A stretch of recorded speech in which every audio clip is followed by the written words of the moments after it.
Dungeoneers, welcome. In this episode, I'm painting up some Jazzails and a RatlingWarpBlaster. Now, the previous videos I've been happy with. Super happy with the Clan Rats. If you haven't seen it, go see it. Check it out. And the Rat Ogres, check that as well if you haven't seen this. If this is the first one you're watching, first time watching anyway. And if I can work it out, I'll put a link in the description below. What was I talking about? Oh yeah, Jazzails and RatlingWarpBlaster. Now, this is probably the second video to the last one. The next video on this will be the last one, and that'll be the full Skaventide Spearhead for AgeOfSigmar painted, completed, which is super cool, super exciting. This has been, for a mediocre painter like myself, it's been hard, and I've been lucky to have a go at doing this whole content thing and creative thing full time,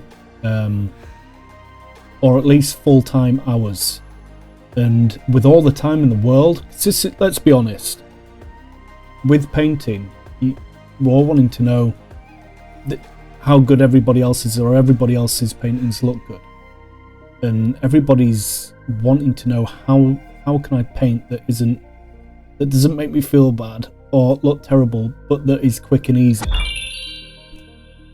And you can get awful close to all of that, but ultimately you have to paint just to get some very small techniques down that can change a very beginning type of model to what really is and can be the middle road, especially with speed paints, contrast paints, slap chop, grim dark. There's all types of styles now. It's insane and super cool. But I've had all this time. What I'm saying is, I've had all this time, and I've started with the most, like the Clan Rats. That was 400 minutes. The Rat Ogres, a lot less time, but that was some of my best painting, average painting on a model, and I'm really happy with some of them and really not. Which then leads me on to these, the Jazzails and the WarpBlaster. I'm trying to keep the painting techniques super simple. I'm trying to keep the amount of paints that I use minimal, because for me, that's something I'm going to have to get better at. It's hard. It confuses me, and I have loads of paints. I probably need to do a different type of setup. I have loads of paints in front of me, and I don't have a plan. So I like to have a plan of the colours now, have a look and get on with it. And I've changed the colour on these by accident. See if you've seen the other videos, see where I changed the colour on this, and you can maybe see it, but I don't think it matters. But I was very nervous because there was a lot of metal on the WarpBlaster, and the way I've done the metal with just a skeleton horde and then that blood letter over the top, didn't know. Anyway, I'm babbling on. If you are subscribed and a returner, hey, thank you. That's awesome. If you are new, check this out. Check the channel out. Hit the subscribe button. Sit back and relax, because here we go.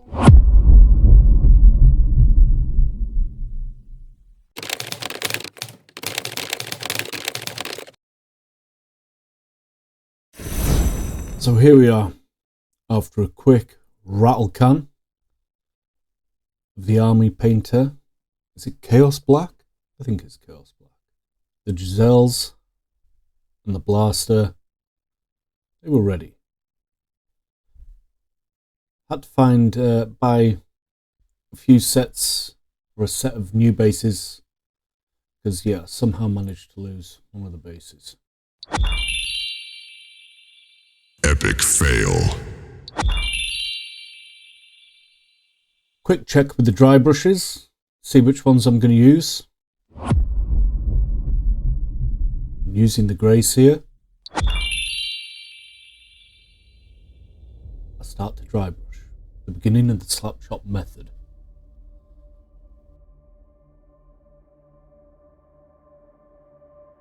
Some people are still a bit weary about dry brushing. This is how mine look after I've finished. Sometimes I do too much, sometimes I feel like I don't do enough, but whatever I do, I just crack on after and start painting. And boy, you see what my models are looking like at the moment.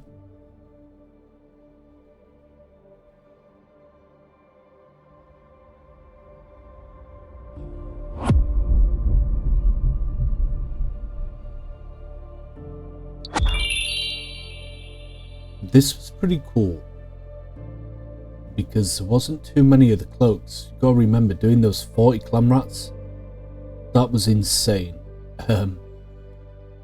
Whereas within these models, I think 3 of the Jazzail shield ratlings and the 4 pushing the blaster, as you'll see in a minute, are the only ones with the black. And it didn't take long at all. Not a lot of black on them. And the detail of these miniatures is always stunning. And after doing a few, I can tell I was starting to get used to being able to decipher the difference between certain robes and straps. Finally. Took long enough. It's nice and easy. Short strokes. I'm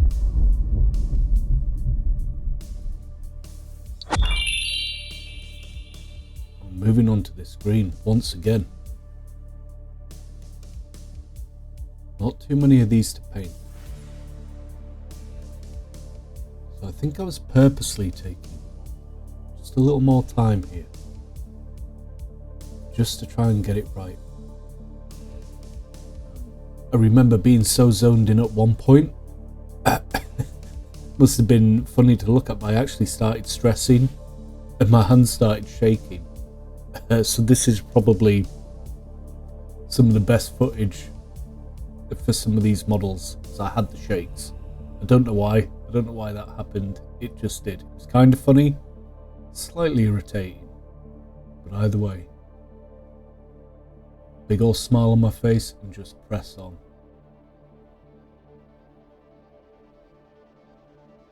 I don't know why, but well, I do know why, because I'm a massive geek. As I'm painting, I just picture these models on the table, a bit of colour to them, adding depth to either your games, battle reports of Age of Sigmar, or on a D&D table, facing your heroes. Yeah, love it, absolutely love it, and it's easy to do. Once again, the detail of these minis is so cool. Part of me just likes them once they've been dry brushed. That's how detailed they are.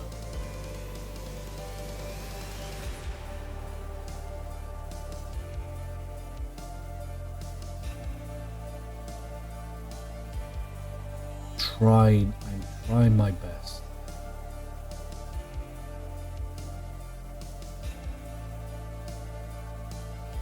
I think with a lot of the models I paint, I've almost been too careful as I've been learning and trying to get the paint on. And when you miss areas, or you look back on a model and you've not coloured it all in, or got paint on every part that you were colouring in, for me that's mega frustrating.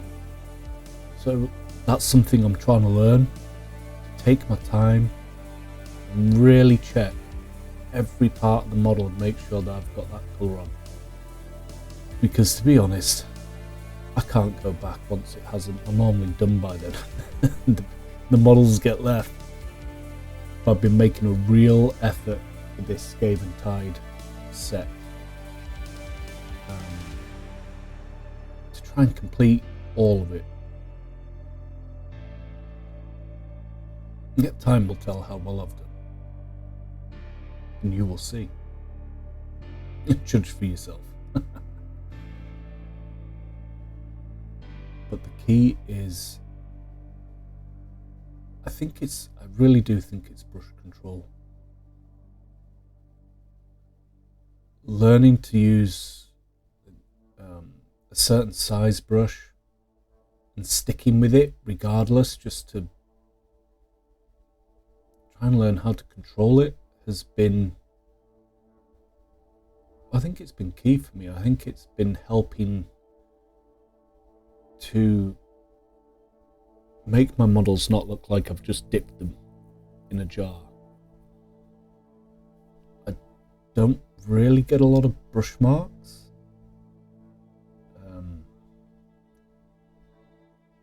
But then I also use my paint quite thin, because I use a lot of the speed paints, which are really easy, and contrast paints.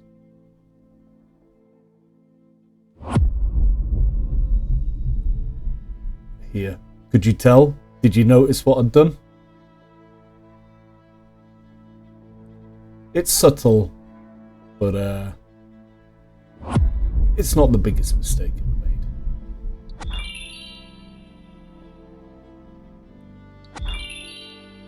So it was time to do the skin again. The mouth, the nose, the hands, and the feet I've been doing previous. A slightly different mix. I was going 50-50 here as best as I can.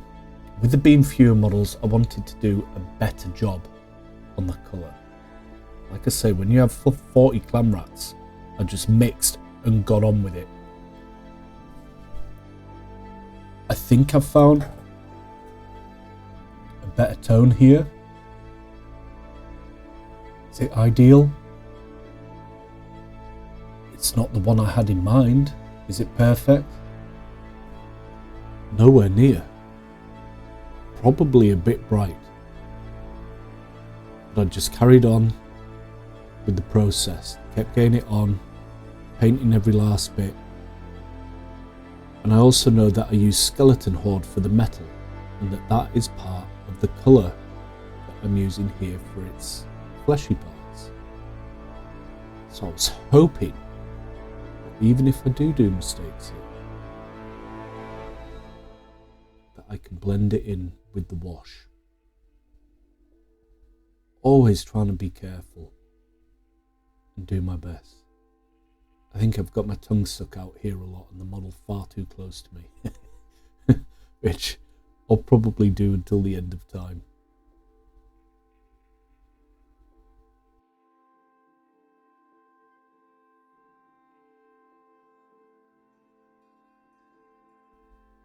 It is weird going back to smaller models after doing the rat ogres. It takes a little time to get zoned in.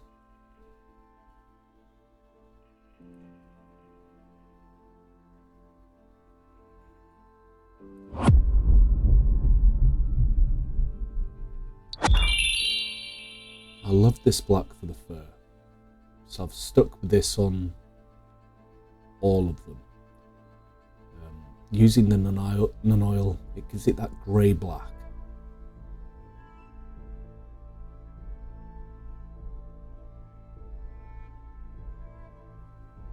And I'm a massive fan, and it is quick.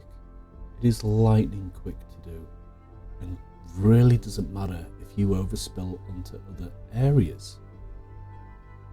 It blends in really well. It's non-oil.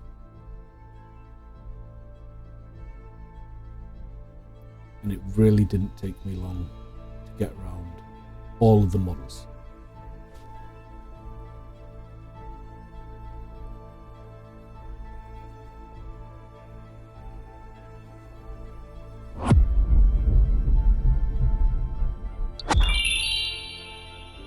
Now this is another change of colour by pure accident. I have been using the snake leather contrast, but for some reason I had the satchel brown in my head and I went with it. Now the green's already a slightly different colour to the other rats that I've been doing, and now some of the brown will be, especially on this blaster here. But you know, there are going to be small differences to every batch you paint, especially at the beginning and when you're learning. But that's okay, and it adds, I think, to the look and the aesthetic of your army. I mean, okay, if you do completely different colours, maybe not so much.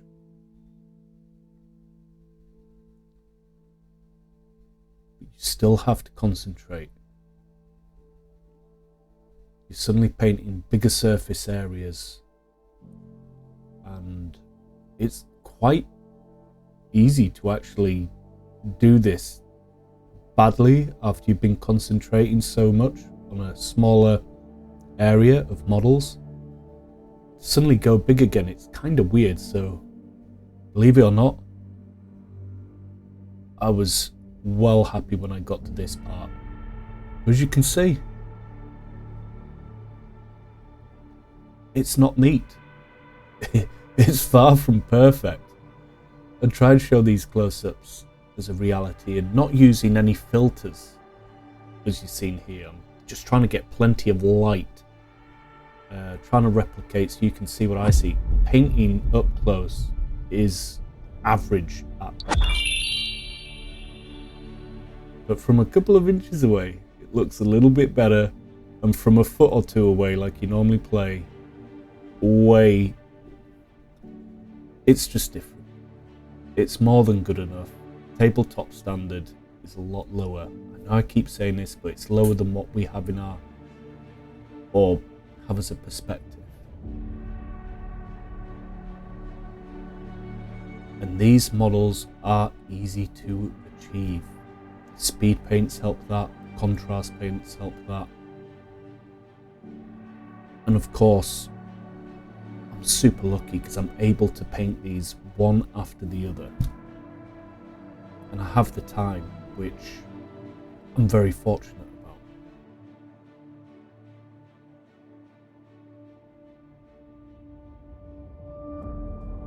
But I'm trying to show you an honest painted army and how it's done in real times of painting, and for the effort put in. Like the 40 clan rats was just ridiculously silly because that was 400 minutes. But the rest so far, nowhere near that time, and it's been enjoyable. And I'm babbling on because even watching this back, I can feel how hesitant I was as I was doing this. I was scared. This is a lot of metal to just slap Skeleton Horde onto. I mean, you don't have to replicate this at all, you can add more and do less, but let's see what the results show at the end.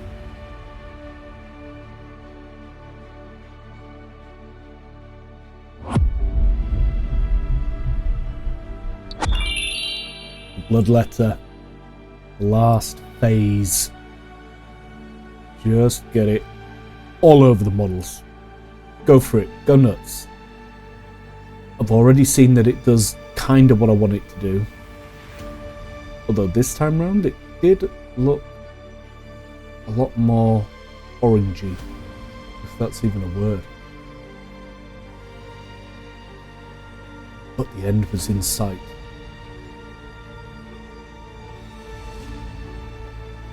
Trust the process and keep going.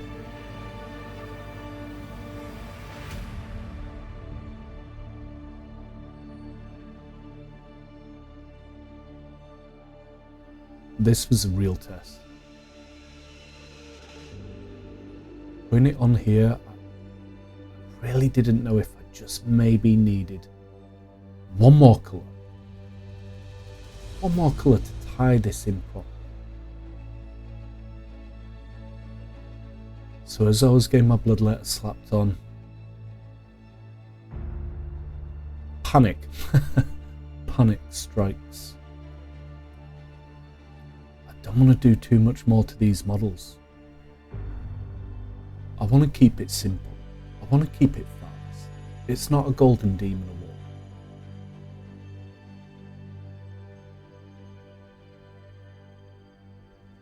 I'm looking at the paints that I had. Well, I had to decide on one.